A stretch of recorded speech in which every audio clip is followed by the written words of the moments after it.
As part of the People to People podcast series, Chimzy Dorey and Hazel Darwin Clements interviewed Mrs. Fiddes Msowoya, who is the Director of Education in the north of Malawi. And Fiddes, a long-standing friend of the Mamie Martin Fund, explains the importance of girls' education in Malawi.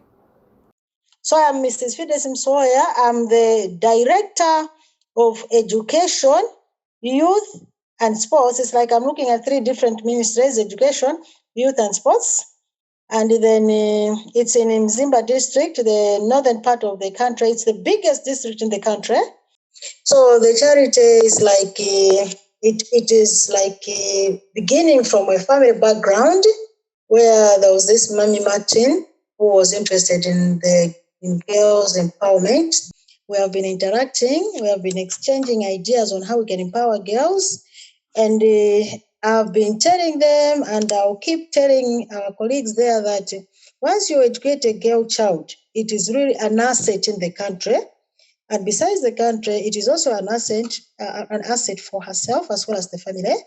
Normally, in an African setting or Malawian setting, girls are known to be quite responsible, such that when you educate them, you have not only educated them, but you have also educated their families, their communities, and the country at large. And then I take myself as a girl who has had that privilege to go through school, and I can imagine the volume of things that I'm doing, the responsibilities that I have.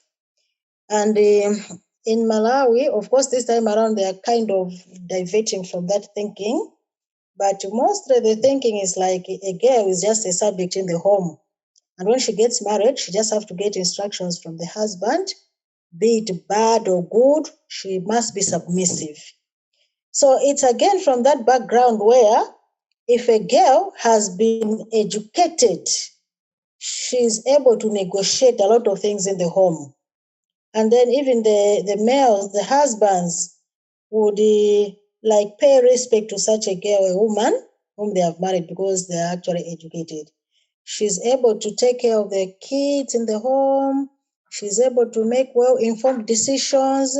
She's also able to maybe civic educate the husband in such a way that they have a positive living in the home. So in Malawi or in Africa or in general, when you have educated a girl child, then it's not a loss. It's indeed a profit. And then looking at Malawi, the biggest population that we have are that of females. So ignoring girls, not giving them the right for education, then what we are saying is we are delaying the development of the country because they're in majority. And not only that, Malawi is a signatory to several protocols that are talking about girl child or that are talking about education as a basic human right. So because we have those signatories pended to those protocols, then we have no reason to say this education must come for a boy only and not a girl. Then it would be unfair for the girls. And shortly, we have also had a lot of issues to do with the violence against girls, be it in a workplace or elsewhere. So if you educate a girl, definitely they will be able to negotiate and fight for their rights, because education is a basic human right. It's not only for boys, but it's also for girls. And then I would also say that generally, we have seen women leaders being quite responsible over the offices that have been given. For 25 years, I've been an administrator at different categories of institutions. And then from my workplaces or the experiences that I've had, it is really good to be a woman leader, because there are a lot of things that you can control. And as you are controlling, you are also making sure that there's development at workplace, and that shall also translate into the district where you are and the nation at large. And then women normally, they are kind of I would say they're kind of passionate, they're kind of empathetic over the situations that will be there. Now, because of that empathy, then they would make sure that they work it out in such a way that the problem that would be there would be sorted amicably. Women are really transparent and accountable when they have been given an office. And that alone translates into the socio-economical development of any particular country. Educating a girl child is it's like a seed that will keep growing and burning for the rest of the period. In Malawi, when you look at primary schools, normally it's kind of free, and then girls there, they would excel very well from standard 1 to 8. But as they go into the secondary school, they are meeting a lot of new different things. Of course, just as boys are also meeting a lot of different things. But for the girls, if they mess up their education at that particular moment, that's the adolescent stage. We have the adolescent stage in the secondary school mostly. So if they mess up, if they don't take care of their education just that time, then I'm afraid they may miss in the community. So it is really, really very important that girls were supported in any way so that they get empowered. It's only education that will never divorce you. Normally, people get married, an African setting, and sometimes there are those broken marriages. So even when the marriage can break, but if you are educated, then you are able to sustain yourself and your children. So education is really paramount to a girl. Is the best system, though, donors coming in and paying for that? Is that system really work, or could you think of a better system? There are two angles. For those that can manage to pay, well, we would say they can get sustained. But for those who cannot manage, who are also in majority, that is very important that people pay school fees for them. And Bandawe, I have a certain girl. It's quite interesting. She was kind of totally hopeless, but she had the capacity. And then we had to try to lobby here and there. And then she found her bursary. She went further with her education. Right now, she came back in the country and she's helping a lot of girls in terms of the bursaries. She's saying she wants to pay back a service of some kind. So even the girls that Mamie Martin has actually been paying school fees for, this other time when I was in Bandawe, I took track of them, where they were, what they were doing. Most of them were doing really very fine. And others would say, look here, I've also adopted this girl, I'm paying her fees just because I just want her to be empowered and get educated. I just want her to be helped just as I had been helped with this organization in Martin. And I remember this other girl, I also told Marriott about the same.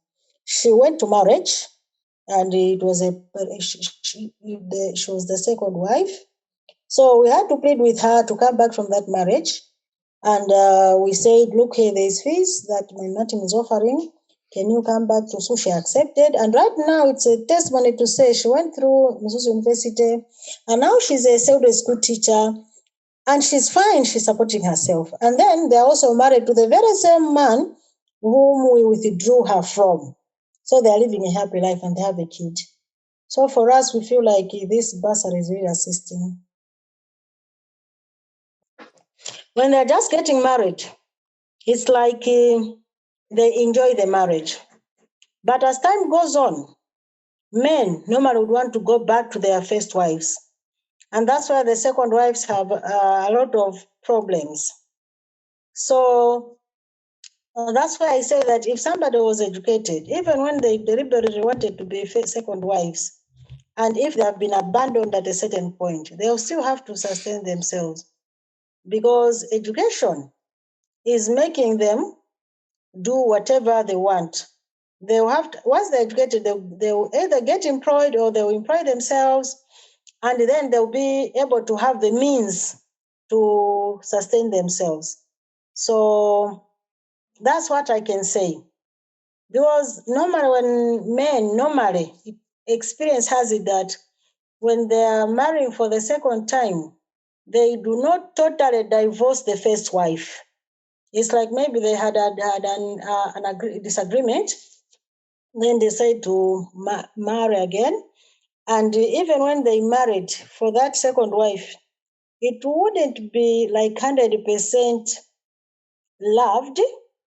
At a certain point, they'll have to go back to their wives. And that's where there's a problem. So if you're able to sustain yourself, then you are fine.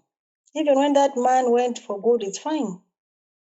You can stay on your own. Or even when you're a second wife, you're a first wife, if a man decides to cling to a second wife, and then when you are educated, you are employed, you may not worry much because you may be able to sustain yourselves and the kids. Maybe issues of love and the like, maybe that's something different. But in terms of self-empowerment, that one is always there once you're educated. That's interesting. I heard, the UN rights of the child. Yes. And I heard that there's maybe something slightly different in Africa to do with the children's responsibility to their community, having not been included initially in the UN rights for the child. And so in Africa, you have a slightly different version of those rights. Do you know anything about that?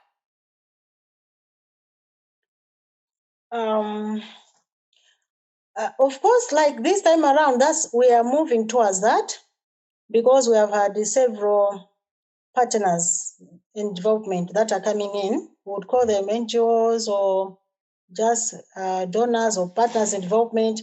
They would come into the village and civic educate the village about the rights of a child. And this time around, those rights are actually coming out clearly, such that parents are being informed that if they don't take care of their child, then they can as well be arrested because that is negligence, or they call it neglect. The kids are neglected. So while we are still in that process, of course, we cannot 100% totally run away from issues to say some communities may not have the passion for that. But we are like more than 60% moving towards that, where the rights of the kids must be held. And we have those partners moving in the communities. And then we have also set up some community governance members. I'm coming from educational background, so I'll talk about education, where we have what we call the mother group team, the Parents Teachers Association. We also have the child protection workers, the social welfare workers. So it's like we are working collaboratively, and we are civic educating the communities on the importance of realizing the rights for the kids.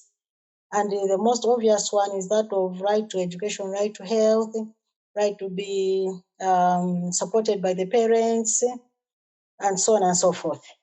And at the same time, where there are also rights to have certain issues negotiated with the parents. Because previously, where we're coming from and the culture that I've gone through myself, it's like kids cannot say anything. What the parents have said is final. But this time around, families are kind of having a dialogue within their setup, and they're able to discuss what it's all about. I remember during my time, even when I was getting married, you cannot even discuss it with your parents. But this time around, the children are free to discuss about what they want to do, or whether the type of marriage they are going into, or the whole process of the marriage itself. They are able to discuss with their parents the choices they would like to make in education, the choices they like to make in their life. They are discussing with their parents. So this time around, I would say it's a 60% plus approach, where the kids' rights are being held. And we could even see that, sometimes we have been neglecting the kids that are physically challenged. But this time around, with a lot of talking, voicing out, you see that there are certain centers that have been set up for such children to have their rights held as well in education. They are being sent to school. And previously, the young ones, they couldn't be taken care of. But this time around, there are a lot of what we call kindergarten schools that will take the little ones into the early grade schools and before they go into the basic education. So that's what I can say as a teacher. Although this time around, they have really changed. The same parents have really changed. because they are saying, my child, go to school. Once you get educated, you assist yourself, you also assist us. So this time around, it's like marriage is becoming a bit second, and then we want our girls to get educated. That's, you see the mindset change, which is there now, because there have been a lot of sensitization messages that are going around in communities. And what they're saying is, please, girls must get educated. And the parents now are becoming enlightened. I would say 75% plus plus. Even when their child had a baby outside wedlock, and when she was still in school, they would say, we'll keep this little one. Can you go back to school? So there are readmission policies that are there. And the parents are very happy for that. So there's really been a lot of change in between. And then just for you to know, I started from a very small background where I started as a primary school teacher. And then all along, I've been, in fact, when I was selected to pursue further education, I got selected to Kamuzu Kamuzu Nursing College, which is a university that offers nursing. And then at that time, my parents could not accept me to go there. You can imagine the rights which were there. They were like, no, if you go to such a college, you will not get married because nurses do not get married. So then I decided to go into the primary education, which they were very happy with. They said, yeah, this is it. But then I was not happy because I missed my university. So that's why I decided to uplift myself. And then I did my diploma, I did my degree, I came out with a very good credits. And now I'm doing my master's in education. So I'm happy that even when I missed my university, at the earliest stage, at that time when those girls in ourselves, we could not even open up to the parents, we could not even talk. What they said was final. And later on, I got empowered, and then I was able to realize my dreams. And now I'm happy that, yes, I'm in education, but still I've gone through the university that I missed at first. So you can imagine how hard it is as a Malawian. Thanks to Chimzy and Hazel and the Scotland Malawi Partnership for sharing this audio with us.